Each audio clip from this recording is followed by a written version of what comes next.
Шейх Муллали Қори, Ханафи мазхабтагы айтылуу алымдарыбыздын бири Шейх Муллали Қори рахимахуллахтун Мирқатул Мафатих баалуу китебиндеги кыяматтын белгилеринин бири.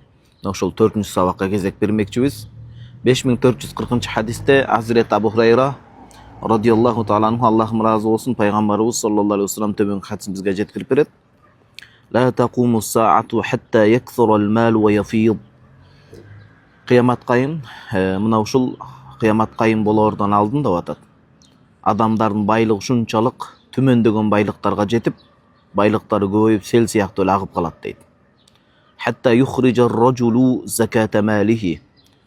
Ушунчалык байлыктын көптүгүнөн адам байлыгынын зекетин чыгарам дейт, бирок фала яджиду ахадай якбалуха минху. Зекетин кабыл ала турган эч кимди таппайт деп атат.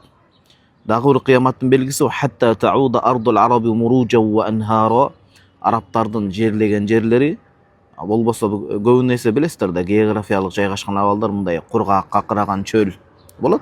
Бирок ошондой какыраган чөлдөрү, как деген кузгун жок ушундай чөлдөрү жап-жашыл болуп, жашылданып, анан аларда кадимкидей дарыялар, арыктар, суулары мол болуп баштайт дейт. Бул хадисти Имам Муслим жеткирип берип атат. Башка риваятта табулугул масакину ихаба ау ихаб дейт. Бул эми хадис жеткирип аткан адам шектенип калып атат. Мадинанын тегирегиндеги курулуштар өтө көп болуп, ихаб аттуу жерге чейин узарат дейт. Мындай айтканда, адамдардын курулуш тармагы арабтарда өзгөчө болуп көрбөгөндөй күч алат деген сөз. Шейх Муллали Қори ылдый жакта түшүндүрүп берип атат, кыямат кайым болуудан алдын адамдар байлык менен катуу сыналат дагы ушунчалык болуп көрбөгөндөй түмөндөгөн байлыктардын ээси болот дейт. Байлык ушундай маселе, төрттүлүк мал, жалпы байлык маселеси бул иптилаун фил хал вал маал. Кыяматка чейин дагы, кыямат учурунда дагы, акыр заманда дагы ушунчалык бир сыноого адамды дуушар кыла турган маселе дейт. Анча деген адамдардын чыныгы бети, чыныгы жүзү ушул байлыкта жана башка нерселерде байкалып калат. Бет кабы чечилип калат да. Ушул байлык үчүн ата-энесин саткандар бар, туугандары менен мамилени үзгөндөр бар, Кудай сактасын. Бул чоң бир сыноо деп атат. Ана ушунчалык байлык агат дейт, сел аккандай эле агып калат ар тараптан дейт. Эмне үчүн десе, анткени ар бир адамдардын кыяматка жакын акыр заманда адамдардын болгон эси дартынын баардыгы байлык топтоо болуп калат да. Башка нерсенин баардыгын жыйыштырып, Кудайга болгон кулчулук, улууларга болгон урмат, мекенге кызмат кылуу, ислам динине күйүү, ошого окшогон жалпы баалуулуктар четке сүрүлүп калат да, эси дартынын баардыгы эле кантип байлык чогултсам деп отуруп, анан ошого жараша, ошол ниетине, аракетине жараша байлык ээ болушат дейт. Ошончолук байлыгы көп болот дагы, зекетин чыгарам дейт, бирок баягы зекет ала турган эч ким таппай калат. Шейх Муллали Қори айтып атат, анткени байлык өтө көп болот дагы, адамдар эси дарт ар кайсы нерсенен болуп калат. Эси бир орунда болбойт да, ар кайсы нерсени ойлоп отуруп, ар кимдин колунда байлык болуп отуруп, куру намыс кылып калышат. Кадимкидей зекет ала турган эч ким жок болуп калат дейт.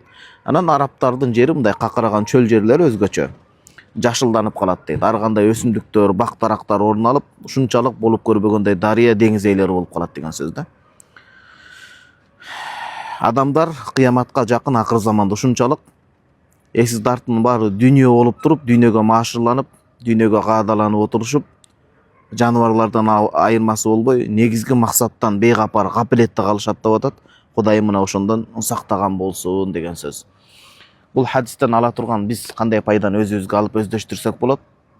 Эсиз дартыбыздын баардыгы эле дүйнө болбостон, чыныгы баалуулуктардан кол жууп калбаш керек. Албетте ал жашоонун зарылчылыгы, жакшылыкка себепкер болуш керек, мусулмандардан тың болуш керек. Бирок ал нерсе колдо болуш керек, жүрөккө кирип кетпеш керек. Жүрөккө кирип кетпеш керек. Анан кыяматка жакын көп таразылар алмашат деген сөз акыр заманда. Эртең зекет бере албай кала турган учурга жеткирбей, бүгүнкү заманда кимдин колунда мүмкүнчүлүк болсо, өзүнүн колу коңшусуна, жакын туугандарына, ар бир айылда, ар бир жашаган жеринде, мисалы шаарда болсун, бейбечаралар бар, жетим жесирлер бар, өзгөчө кыйналган аял заттары болот. Аял заттын башына күч келсе, иманы жаман нерседен тосушу мүмкүн, болбосо жаман нерседен болсо дагы күн таап жашаш керек болуп калат да. Ошон үчүн колубузда азыр бүгүнкү күндө мүмкүнчүлүк болуп атканда, алсыздарга көмөктөшүп, жетим жесирлерге мындай каралашып, көмөк колун созуп, зекеттин дагы, байлыктын дагы, садаканын да акысын берип калсак жакшыраак. Аллах Таалам баарыбызды берүүчү кол кылсын, жакшылыкка себепкер кылсын.